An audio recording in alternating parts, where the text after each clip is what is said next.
नमस्कार दोस्तों, इस शानदार वीडियो में हमारे YouTube चैनल की ओर से आप सभी को स्वागत है। दोस्तों, इस दुनिया में हर इंसान किसी न किसी कारण से बेवजह चिंताओं में डूबा होते हैं। अत्यधिक चिंता करना वास्तव में हमारे शारीरिक और मानसिक स्वास्थ्य पर हानिकारक प्रभाव डाल सकती है। मानसिक स्तर पर निरंतर चिंता करना विकारों और अवसाद को बढ़ा देती है, जिससे नकारात्मक विचारों और भावनाओं का एक दुष्चक्र शुरू हो सकता है। यह संज्ञानात्मक कार्य को खराब कर सकता है, जिससे ध्यान केंद्रित करना, निर्णय लेना या समस्याओं को प्रभावी ढंग से हल करने में मुश्किल हो जाता है। अत्यधिक चिंता वास्तव में हमें शारीरिक और मानसिक रूप से बीमार बना सकती है, इसलिए बेवजह चिंता नहीं करनी चाहिए। दोस्तों, अगर आप भी इस तरह की चिंताओं से परेशान हैं तो चलिए इस प्रेरक कहानी के माध्यम से जानेंगे कि इस बेवजह चिंताओं से हमें छुटकारा कैसे मिले। बहुत दिनों का बात है, एक गांव में एक किसान रहता था। उसको एक बहुत ही बुरी आदत लग चुकी थी और वह बेवजह चिंता में डूबा रहता था। वह हर समय किसी न किसी चीज की चिंता करता ही रहता। वो हर समय सोचता रहता कि कहीं मेरे साथ कुछ गलत ना हो जाए, जबकि उसकी जिंदगी में अभी तक सब कुछ ठीक ही चल रहा था। उसके पास एक बड़ा सा खेत था, जिससे उसका अपना परिवार का अच्छी खासी जीवन यापन हो जाती थी। खेती करने के लिए 2 बैलगाड़ियां थीं, एक अच्छा घर था, एक पत्नी और 2 प्यारे बच्चे थे। लेकिन फिर भी वो किसी न किसी अनहोनी के बारे में सोचकर बेवजह चिंता करता रहता। कभी सोचता कि अगर मेरी फसल में कीड़े लग गई तो क्या होगा? अगर आवारा पशुओं ने फसल को बर्बाद कर दिया तो क्या होगा? अगर सूखा पड़ गया या अत्यधिक बारिश हो गई तो मेरी फसल खराब हो जाएगी। ऐसे ही वो भविष्य की अन्य बातों के बारे में सोचकर बेवजह चिंता में डूबा रहता था। जैसे कि कहीं खेती के समय मेरे बैल बीमार ना पड़ जाए, मेरे बच्चों का भविष्य कैसा होगा, कहीं बुढ़ापे में मुझे कोई बड़ी बीमारी ना हो जाए, मेरे बच्चे बुढ़ापे में मेरा ख्याल रखेंगे भी या नहीं, वगैरह वगैरह। अपनी इस लगातार बेमतलब चिंता करने की आदत की वजह से वो असंत और परेशानी लगता था और अब उसका किसी भी काम में मन भी नहीं लगता था। उसकी पत्नी ने भी इस बात को अनुभव किया कि उसे बिना मतलब चिंता करने की आदत पड़ चुकी है। उसने उसे कई बार समझाने की कोशिश भी की, तुम बेवजह चिंता करना छोड़ दो, लेकिन उसके समझाने का कोई मतलब नहीं रहा। उसे पता चला कि नगर में एक महात्मा आए हैं जिनके पास सारी समस्याओं का हल है। फिर एक दिन वह उसे लेकर एक बौद्ध भिक्षु के आश्रम में पहुंची। बौद्ध भिक्षु बहुत ही बुद्धिमान और ध्यानी व्यक्ति थे। किसान और उसकी पत्नी अपनी सारी समस्या बौद्ध भिक्षुओं के समक्ष रखती हैं। किसान ने कहा, महात्मा, मैं हर समय किसी न किसी बात की चिंता करता रहता हूं। मैं ज्यादातर उन बुरी चीजों के बारे में सोचकर चिंतित होता रहता हूं, जो अभी तक मेरे साथ हुई भी नहीं। किसान की समस्या को पूरे ध्यान से सुनने के बाद बौद्ध भिक्षु ने कहा, ठीक है, तुम दोनों कल सुबह आना और फिर मैं तुम्हें तुम्हारी समस्या का समाधान बता दूंगा। अगली सुबह जब किसान और उसकी पत्नी बौद्ध भिक्षु के आश्रम में पहुंचते हैं तो देखते हैं कि बौद्ध भिक्षु बहुत ही चिंतित अवस्था में जमीन पर पलटी मारकर बैठे हुए हैं और उनके सामने एक दूध से भरा ग्लास रखा हुआ है।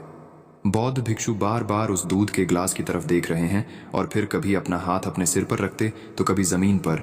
वह बहुत ही चिंतित और बेचैन दिखाई पड़ रहे थे। यह देखकर किसान ने पूछा, महात्मा, आप इतने परेशान क्यों लग रहे हैं? आपके समक्ष दूध रखा है, आप इसे पी क्यों नहीं लेते? महात्मा बोले, मुझे चिंता हो रही है कि कहीं इस दूध को बिल्ली ना पी जाए, या फिर मैं कहीं जाऊं और तो क्या पता या दूध कहीं गिर जाए।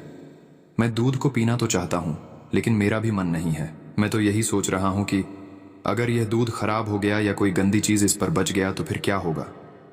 इतना सुनकर किसान जोर जोर से हंसने लगा। किसान ने हंसते हुए कहा, इसमें इतनी चिंता करने वाली कौन सी बात है? ये दूध ही तो है।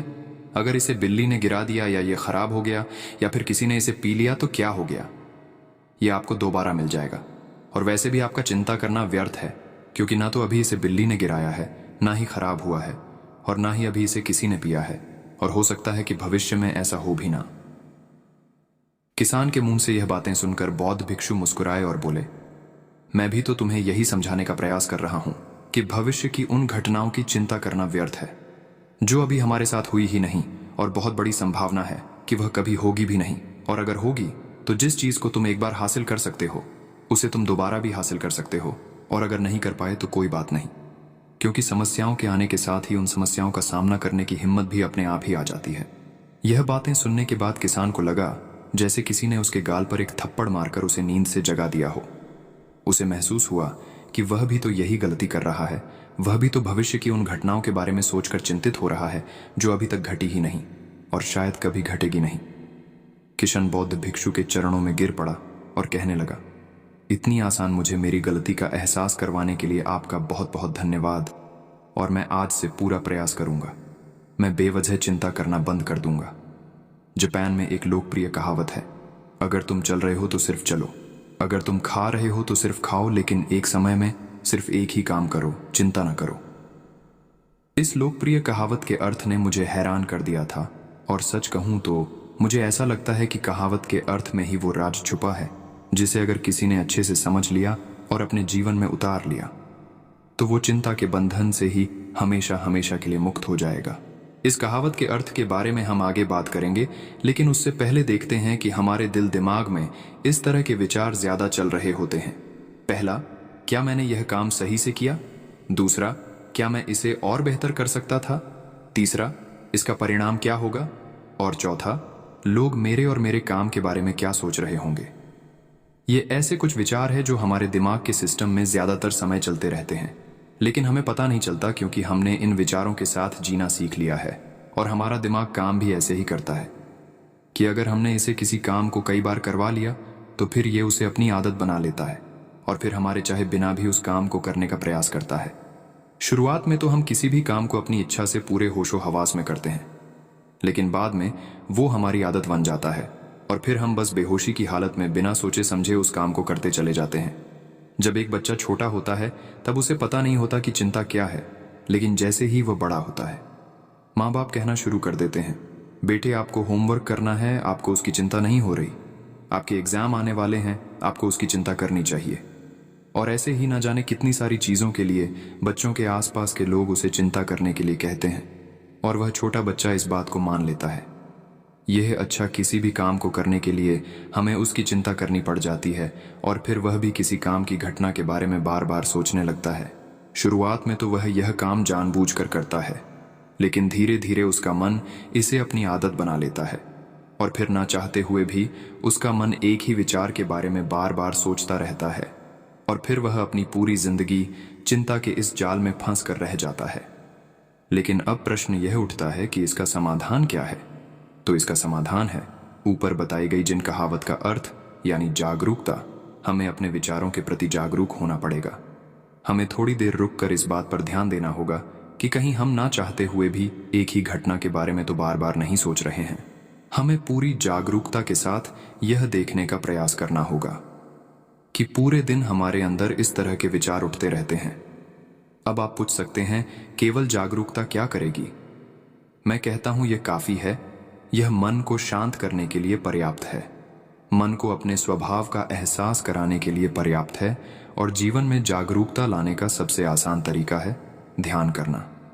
ध्यान करने के दौरान अपने विचारों पर ध्यान देना, और जब आप पूरी जागरूकता के साथ अपने विचारों पर ध्यान देना शुरू कर देंगे तब आप पाएंगे कि आपके मन में चलने वाले गैर जरूरी विचार एक एक करके अपने आप ही गायब होना शुरू हो जाएंगे और फिर आप एक आनंदित और शांत जीवन अनुभव कर पाएंगे। दोस्तों, हम आशा करते हैं कि यह कहानी आपको अच्छी लगी होगी। अगर कहानी अच्छा लगा तो इस वीडियो को अपने दोस्तों को जरूर शेयर करें। इस तरह की प्रेरणादायक और शिक्षाप्रद कहानी सुनने के लिए हमारे YouTube चैनल को सब्सक्राइब करें। धन्यवाद।